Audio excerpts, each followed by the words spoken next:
yake. Biblia inasema Bwana Mkombozi wako, Mtakatifu wa Israeli, asema hivi: mimi ni Bwana Mungu wako, nikufundishaye ili upate faida, nikuongozaye kwa njia ikupasayo kuifuata. Mimi ni Bwana Mungu wako, nikufundishaye ili upate faida. Kwa hiyo Mungu wetu ni Mungu wa faida. Wagalatia mlango wa 3 mstari wa 13 mpaka ule wa 14, Biblia inasema Kristo alitukomboa katika laana ya Torati, kwa kuwa alifanywa laana kwa ajili yetu. Maana imeandikwa, amelaaniwa kila mtu aangikwaye juu ya mti, ili kwamba baraka ya Ibrahimu iwafikirie mataifa katika Yesu Kristo, tupate kupokea ahadi ya Roho kwa njia ya imani. Tusome wote mstari wa 14, 1, 2, 3.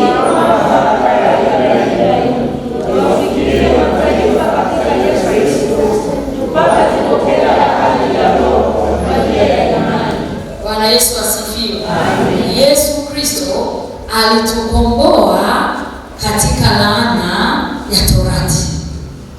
Tulishakombolewa. Bwana asifiwe. Tulishakombolewa. Yesu alitukomboa kwa bei ya mauti yake pale msalabani, akajitoa, akakubali kutoa uhai wake ili mimi na wewe tukombolewe kutoka katika laana. Sasa kwa nini mpaka leo tuna laana? Ni kwa sababu hatuendi sawasawa na mapenzi ya Mungu. Amen. Hata msiposema amen, message sent. Haleluya. Tulishakombolewa. Kristo alikubali kubeba laana, akapanda nayo pale msalabani, akamaliza yote. Lakini kwa nini leo bado tuko chini ya laana? Ni kwa sababu hatutaki kutii, hatutaki kwenda sawasawa na neno la Mungu. Kwa sababu gani? Kwa mfano, tulijifunza habari ya utoaji wa sadaka ya fungu la 10. Wengi tunaiba, na Biblia imesema kwa sababu tunaiba sisi tumelaaniwa kwa laana. Ikawaje tulishakombolewa? Kwa sababu hatutendi mapenzi ya Mungu, tunalaaniwa. Na mimi nilikwambia, laana isiyo na sababu haipigi mtu, lakini laana ikiwepo sababu inakutandika. Kwa hiyo kama Kristo alitukomboa kwa laana, kwa kuwa alifanywa laana kwa ajili yetu, kwa sababu imeandikwa, amelaaniwa kila mtu aangikwaye juu ya mti. Kwa nini Kristo alipambana kutuondolea hiyo laana? Ili kwamba baraka ya Ibrahimu itufikirie, ituwasilie. Bwana Yesu asifiwe. Sijui kama kuna mtu anaelewa kitu hapo. Kristo alitukomboa kwenye ile laana ili baraka ziwepo.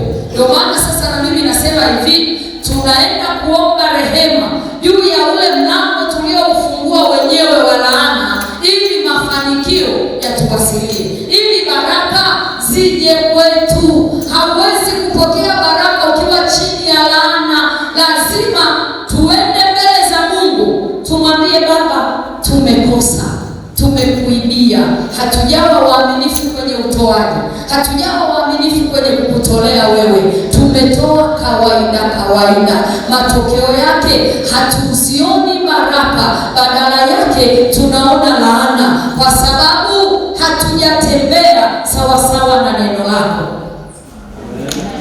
Amen. Ili kwamba baraka ya Ibrahimu iwafikirie mataifa katika Yesu Kristo, tupate kupokea ahadi ya Roho kwa njia ya imani. Sijui kama tuko pamoja. Niambie jirani yako, leo tunaomba. Amen. Tunaomba kwa sababu gani?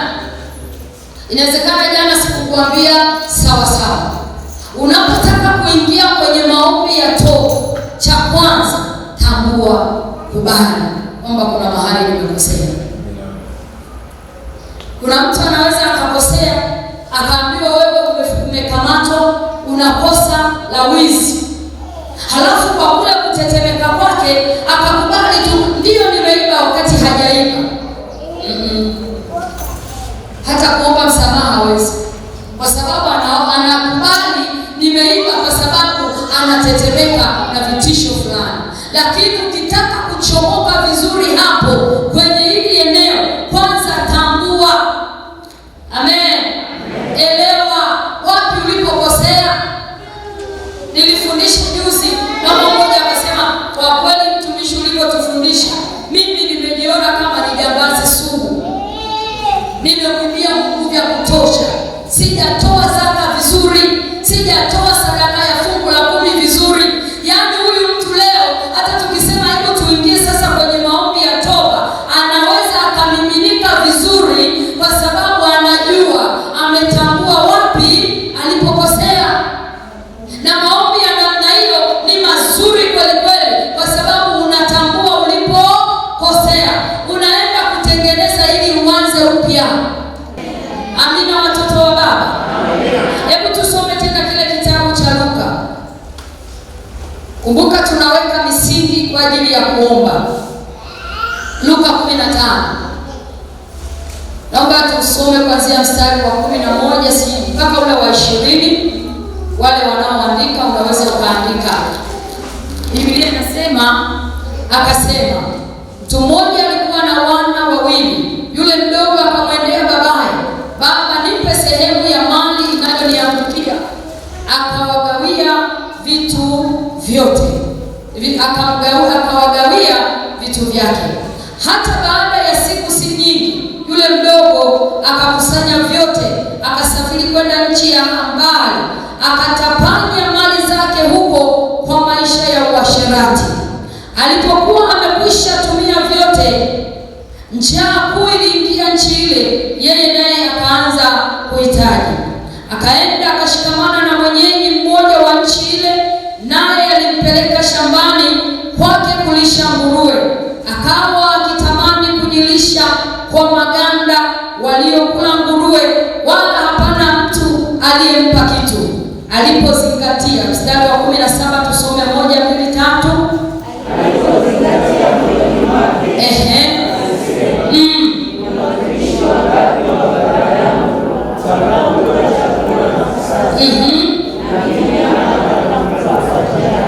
Amen.